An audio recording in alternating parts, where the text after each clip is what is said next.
The man was on a date with the woman. Suddenly, a burly guy appeared beside them. This turned out to be the woman's son. Seeing her son's tree trunk legs, the man felt a twinge of fear, but he still wanted to break up, however. Just as he was about to speak up, another one showed up. This one looked even more jacked than the first. Sweat beaded on the man's forehead from nerves. He thought to himself, if he brought up the breakup, would these two pummel him into the ground? So, the man instantly switched to behaving like an angel. He timidly greeted the woman's sons.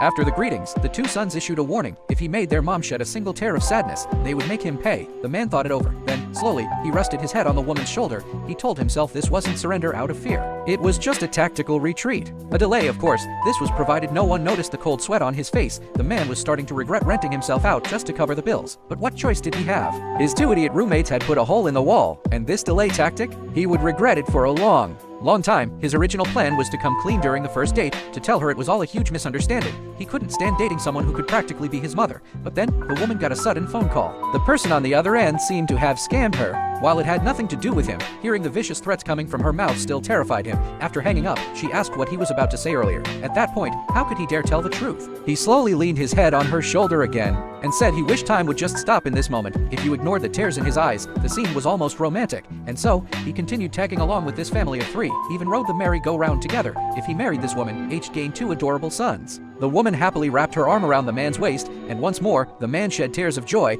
He thought this was the absolute rock bottom of his life, but then, today, he attended a banquet and ran straight into his first love to make it worse. It was her wedding day. Watching her in her wedding gown on the stage, the man's heart ached all over again.